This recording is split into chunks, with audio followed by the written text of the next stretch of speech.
السلام عليكم ورحمة الله وبركاته. ريوتن تيا فيسبوك دا بيجي تيا قاعد سعوداتي في بيجي تكنولوجي اب جلتنا هردفتنو في تنين سوشال ميديا غرغرارتنا هردفتنو مرتنو وبريون تيا سغنتا تيا ايغچودان اغويا هراتنا اسنت ديبيت انجرچودا وان هارا وان بريدا وان غمچيسا قبدي سنيف جاچودا ابلين ان هتا قبدي جاچي ابي باتي تكايو فينمو باتي تكا اولتي اسنيف يسيتوري هتا ومله ابي سنا غويا دوراني كروم كيسن كيست انترنت كيست akka fayyadamtan isin agarsiisa jechuudha hamma immoo sanarraa ka adda ta'e haala bareeda ta'een jechuudha mobaayila keessan irratti fuula mobaayila keessan irratti karnuu turkiin isin rakkisne rakkina takka malee akka buufattanitti fayyadamtan isin agarsiisa jechuudha obboleewwan tiyyaa appiin kun ka duraanirraa baay'ee takka adda hiika jechoota dictionary'dha fakkeenyaaf kaameraan qaba jechuudha kaameraa isaatiin gama beeksisa irraa footoo kaastanii hiikachuu feetanii afaan fedhatti hiikachuu feetanitti yoo kaameraa isaa qabdan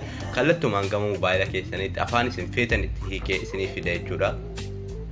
Appiin kun appilikeeshinii an duraan isin agarsiise Chrome keessan keessatti internet keessatti akka fayyadamtanu kan isin agarsiisedha. Amma garuu Play Store keessan keessa seentanii haala kanaan Google Translate tani barreessitanii baay'ee takka miidhaga baay'ee takkan jaalladhe isinillee akka jaallattan abdiin qaba jechuudha. Install godhattu jechuudha. Haala kanaan install godhattanii haga yoonaatti namoota miliyoona 100 takka download godhattee kanaafuu baay'ee bareeda appiin kun open godhattu. Haala kanaan isiniif fida jechuudha obboleewwan haala kanaan oguu isiniif fide as gubbaatti Ingilishni afaan irraa hiikachuu feetan jechuudha.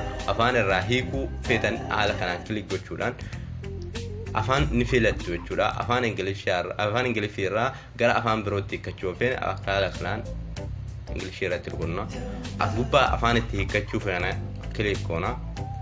Afaan Arabii irratti hiikachuu feene ni jenna. As gubbaatti waan hiikuu feene ni barreessina. Fakkeenyaaf hi jechuun maal jechuudha laata? Afaan Ingilizii afaan Arabiitiin hi yoggumara namni namaan jedhu hi jechuun kun marhaba jechuudha. Afaan Ingiliziitti afaan Arabiitiin kan dubbisuu dandeessan afaan Arabiitiin marhaba jechuudha. Sagalee naggeeffachuudhaaf asirratti kilik ni gootu. Marhaban jechuudha. Afaan Ingiliziitiin hi jechuun afaan Arabiitiin marhaba jechuudha. Akkanuma jechoota babal'oos barreessitanii jechuudha. Hiika isaa as jalatti ni argattu jechuudha. Ayya kaameraa kana irratti immoo kaameraa kana suuraa kaasuudhaaf jechuudha. Waan takka karaa deemaa beeksisa addaa mobaayila biroo irraa suuraa kaastanii jechuudhaaf amma fakkeenyaaf kompiitera keessan irraas ta'ee waan fedherraa suuraa kaastanii gara barruu feetanitti argitanii jijjiirtanii mobaayila keessan irratti argachuudhaaf isin fayyada jechuudha. Fakkeenyaaf waraqaa takka irraa kaameraa footoo kaasee isin agarsiisu. Ayya waraqaa kana ni agartu. Waraqaa kanarraa suuraa kaasee isin agarsiisu.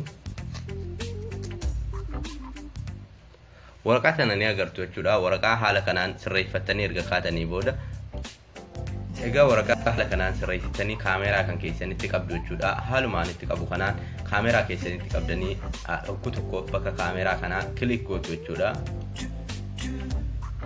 Oguu haala kanaan kaameraatti rukuttanii yoo argeera ta'e haala koopii godheetti isiniif fida. Select yaalii godhadheera. Yoo hin goone ta'e akka deebi'ee sawwaru isin gaafata akka deebi'ee suuraa kaasuu yookiin footoo kaasuu isin gaafata jechuudha.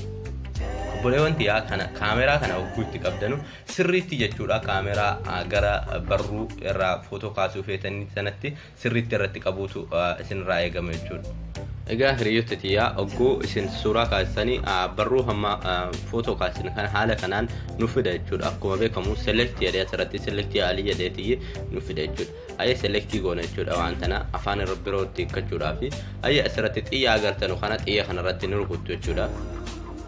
Afaan Amaarikiitti nuuf hiike jechuudha. Afaan Amaarikiitti waan nu hiikennee fi afaan biroo afaan addunyaa irra jiran mara irratti hiikachuu ni dandeessu. Isin garuu afaan Amaarikiitti hiikeetiin jira jechuudha.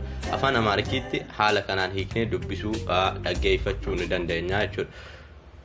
Garuu wanti beekuu qabdannu afaan Amaarikii as gubbaatti kan dhaggeeffachuu fedhu akka mallattoo dhaggeeffachuu ka as gubbaatti bakka tanatti jechuudha. Fakkeenyaaf afaan Ingilizii ilaallu dhaggeeffachuun ni danda'ama jechuudha. Asirratti waan tana dhaggeeffachuun ni danda'ama. Afaanillee tokko irratti immoo akka dhaggeeffattanu isiniif hin kaa'amne jechuudha. As jalatti bakka kanatti jechuudha.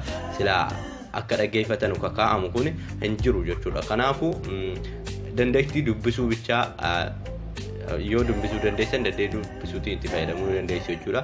Afaan biroo irratti akkama kanaan kilik irratti gootanii afaan irratti jijjiiruu feetan afaan addunyaa irra jiran martinuu asirra waan jiranuuf afaan irratti jijjiiruu feetan fakkeenyaaf afaanuma kana irratti jijjiirru afaan biyyatanii irratti haala kanaan jijjiirru jechuudha. Afaan biyyatanii irratti haala tanaan nu fida jechuudha. Haala kan Ingiliziitti kun afaan biyya kana irratti haala kanaan nu fida jechuudha. Haala kanaan ogguu nu fide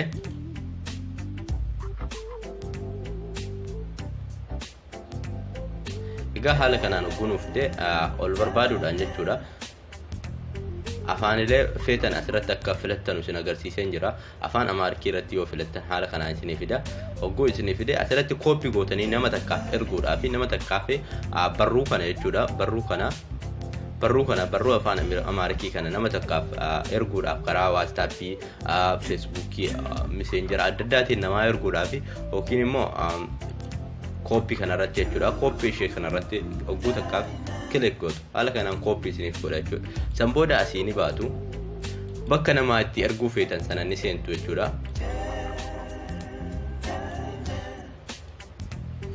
Fakkeenyaaf WhatsAppii garaagaraatiin namaaf erguudhaaf WhatsAppii teessan haala tanaan ni barbaaddu. Haala tana WhatsAppii seenuudhaan jechuudha.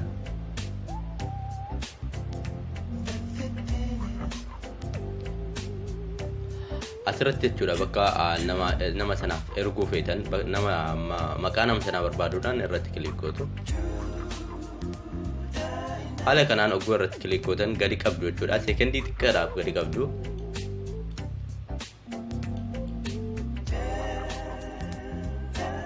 haala kanaan seekendii xiqqoo qabdan barruu asirratti isinii bahu irratti kilik gootu barruchi haala kanaan isiniif dhufa jechuudha. Bakka fedhe yoo ta'e achumaan seendi gama kanatti seendi bakka sanatti xiyyatii gamanaa kanatti seendi gootu haala kanaan nama sanaaf waan akkanaa kana erguu ni dandeessu jechuudha. Obboleewwan tiyyaa akka haga yoonaatti isinii wajjin ture Jaabir Ahmadi sagantaa tiyya itti aanutti hagan isinitti deebi'utti nagaan naa jiraadhaan isiniin jedhaa isiniin jaalladhaa hiriyootan tiyyaa kanneen sooshaal miidiyaa adda addaa irratti hordoftan martinu torban dhufu jechuudha. Barnoota bareedaa ta'e takka barnoota isin gammachiisee ta'e tokko qabadhee isiniif dhiyaadhaa hagasittuu olma gaarii isiniif haa ta'u halkanii halkan gaarii isiniif haa ta'u viidiyoo tanaa sheer gochuu ilmaan oromootiin gahuudhaaf ka'ee irraa fayyadamtanii nama birootiif illee akka irraa fayyadamuuf sheer gochuun dirqama oromummaa keessaniiti. Peejii keenya Oromoo Teknooloojii aappii laayik gochuun dirqama oromummaa keessaniiti isiniin jedha. Baay'ee nagaan naa jiraadhaa. Injifannoon uummata Oromooti.